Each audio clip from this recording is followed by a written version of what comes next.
Hello, my name is Gabby Reyes. Today you are in a second grade math class and we are learning about polygons.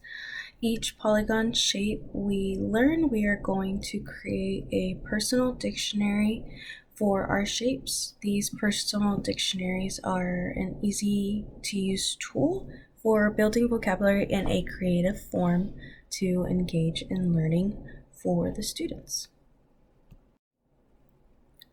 So let's get started.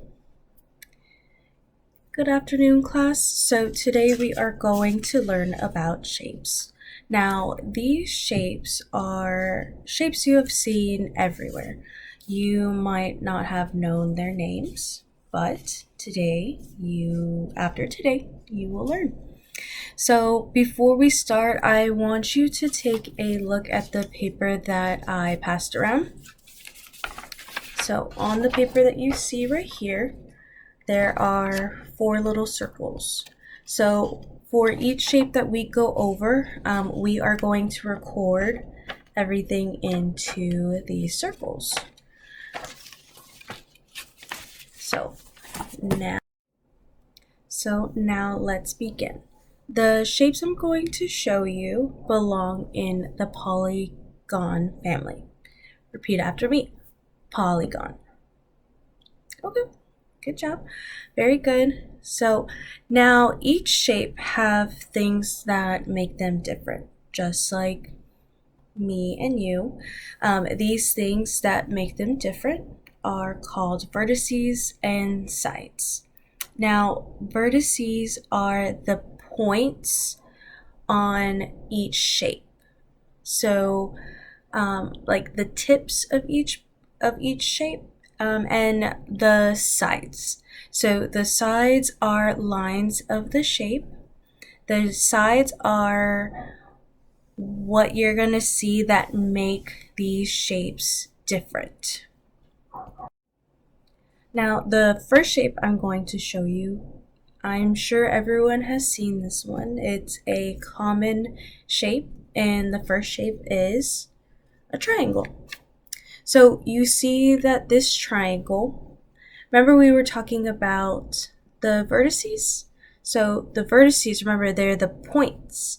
So on this triangle, we are going to look at each point. So we have 1, 2, and 3 points. So now, remember how I told you the sides? The sides are the lines. So you see, so the sides end on each point. So we have 1 line, 2 lines, and 3. So we have how many sides? 1, 2, and 3. So remember when I told you we were going to record our shapes? So on this first one right here, we are going to put the name of the shape I showed you. So the first one was triangle. So we are going to write, so I'm going to leave it up here so everyone can repeat or copy. So we're going to put TRIANGLE.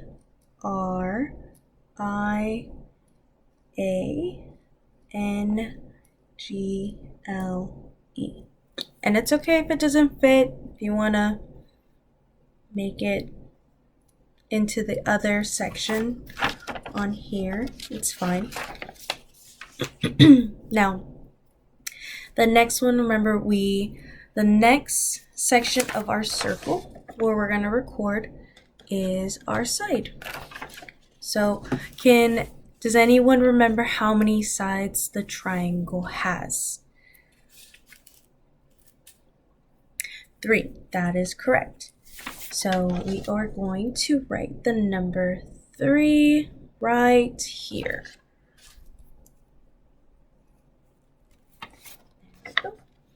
So now we know that the triangle has 3 sides.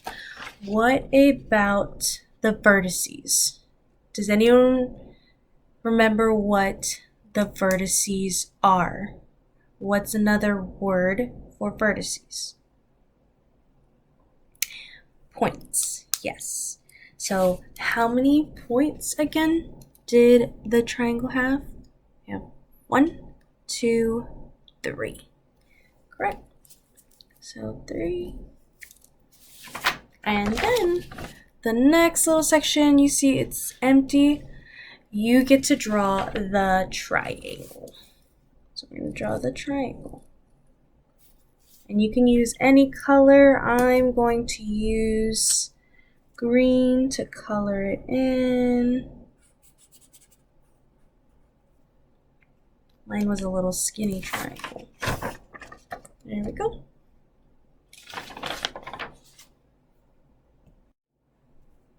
Okay. The next shape we might have seen around, we might not have, or you might not have noticed this, but whenever you draw any pictures and you draw a house, you draw it in a shape of a pentagon. In this pentagon, we are going to look at the points, the vertices. So let's follow along. Remember what the vertices are? Yes. So we have 1, 2, 3, 4, 5. We have 5 vertices on our pentagon. And then we are going to look at the sides.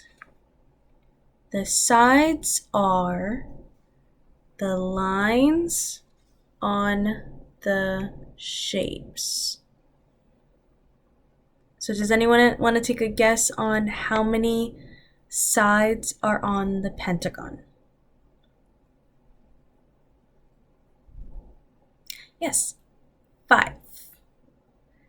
So can you show me? We have 1, 2, 3, 4, 5.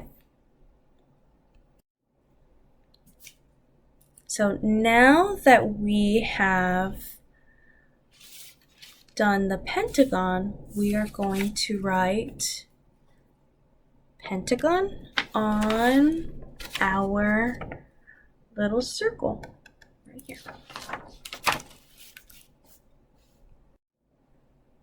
Now again, I'm going to leave it on the board so you can copy.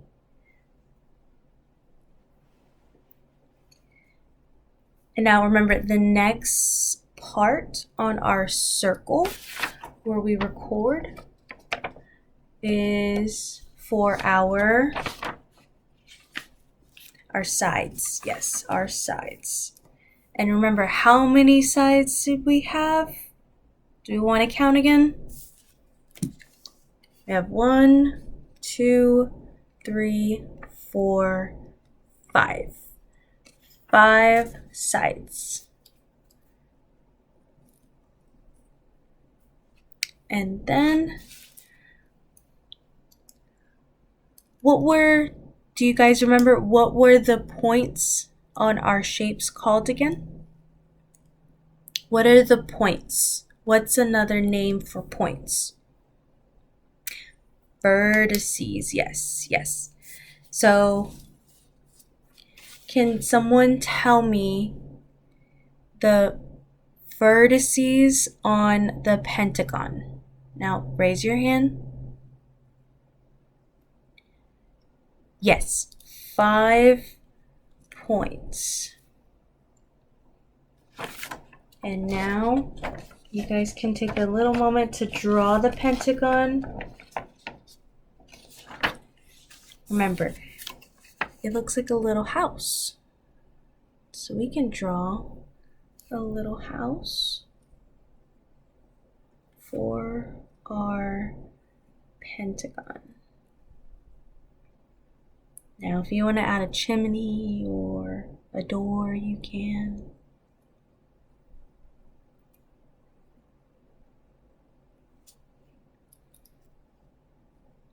But what I'm going to do is I am going to, with my marker, so that way when you guys look back at it, highlight the sides.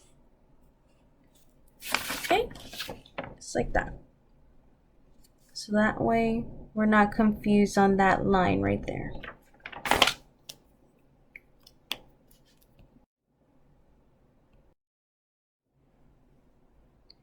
This tool of utilizing personalized dictionaries is a perfect tool to increase students' engagement during lessons. This is especially beneficial for English language learners because not only does it increase their ability to learn new vocabulary, but it also increases their written comprehension. That being said, this tool can be used as a subject in all subject areas and grade levels. So I really enjoyed using this tool, and I believe that every teacher should utilize a personalized dictionary, whether it's on one lesson or multiple lessons, but this tool is a great tool for all students.